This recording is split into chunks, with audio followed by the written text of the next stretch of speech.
আসসালামু আলাইকুম রহমতুল্লাহ। কয়েকদিন যাবত একেবারে টানা বৃষ্টি আসতেছে।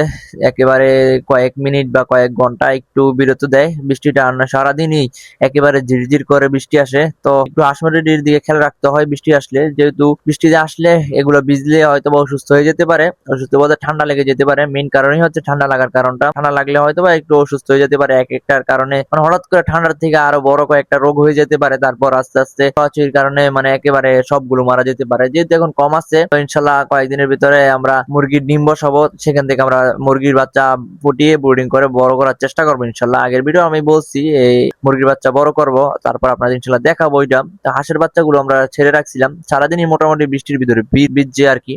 যেহেতু বা হাঁস তো হাঁস ভিজলে তেমন একটা কিছু হয় না, কবুতর মুরগি এইসব ভিজলে একটু তাদের সমস্যা হয়। তো ইনশাল্লাহ কয়েকদিনের ভিতরে আমরা কবুতরের টং আনার চেষ্টা করব। কবুতরের একটু ডিস্টার্ব হচ্ছে, যেহেতু কবুতর আমাদের আস্তে আস্তে বাড়তেছে, তো একটু ডিস্টার্ব হচ্ছে, কারণ এগুলো রাখতে একটু সমস্যা হচ্ছে। এবং কি কুকুরও ডিস্টার্ব করে, কুকুরের যেহেতু জালের ভিতরে আমরা এগুলো রাখি, তো এগুলাকে ধরতে পারে না। কিন্তু মুরগিগুলো মাঝে মধ্যে এক একটা নিয়ে যায়, কয়েকদিন আগে নিয়ে গেছিল, তো এখন আর নিতে পারে না। একটু দেখে রাখি আমরা ইনশাল্লাহ কয়েকদিনের ভিতরে আমরা এই কুকুরের প্রতি একটা মানে পদক্ষেপ নিবো আর কি, কুকুরে বাগানোর জন্য বা একটা কোনো একটা ব্যবস্থা আমরা ইনশাল্লাহ করবো। কারণ এগুলো অনেক পরিমাণে জ্বালাচ্ছে আমাদেরকে। পুরো একটা দল আছে, দলটা পুরো আসে বাড়ির ভিতরে এসে এই মুরগিগুলোর পিছনে দৌড় দেয়। তো ধরে ফেলে তো সমস্যা, এই জন্য একটু ভয়ে আছি। ইনশাল্লাহ কয়েকদিনের ভিতরে এগুলোর প্রতি পদক্ষেপ আমরা নিব। তো আমাদের হাঁসের বাচ্চাগুলো একেবারে সুস্থ আছে, তাও বিজলে এগুলোর কিছু হয় না তেমন একটা, কারণ এগুলো হাঁস তো মুরগি বিজলে ঠান্ডা লেগে যেতে পারে, তাই হাঁস ছেড়ে রাখি সবসময়।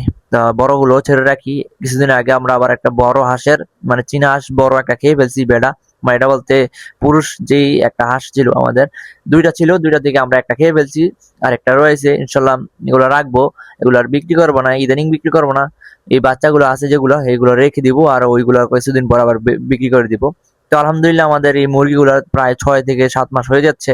কয়েকদিনের ভিতরে এগুলো ডিম দিবে। এগুলো হচ্ছে নিউ অ্যাডাল্ট, যেটাকে বলে নয়ারি মুরগা আর কি আমাদের এদিকে।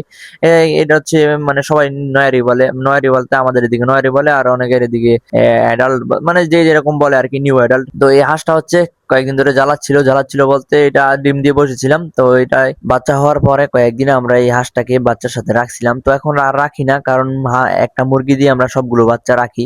আমাদের এখন বাচ্চা আছে প্রায়, মানে ছোট বাচ্চাগুলো আছে প্রায় 30টার উপরে আছে। তো মোটামুটি সবগুলো সুস্থ আছে, হয়তো বা কয়েকটা মানে কয়েকদিনের ছোট বড় আছে। এক এক ধাপ, একটা ছোট একটা বড় আর কি, মানে তিনটার মুরগির বাচ্চা, তিনটা মুরগি বলতে একটা হাঁস দিয়ে বসেছিলাম আর দুইটা মুরগি দিয়ে বসেছিলাম। তো তিনটা আলাদা আলাদা করে ফুটছে। হাঁসের সবচেয়ে আগে ফুটছে, তারপর আরেকটা মুরগি, তারপর আরেকটা মুরগি, এরকম ভাবে ফুটছে আর কি। তো আমাদের সবগুলো আমরা সন্ধ্যাবেলা গুছিয়ে ফেলছি। তো আমাদের জন্য দোয়া করবেন। সালামু আলাইকুম রহমতুল্লাহি ওয়া বারাকাতুহু।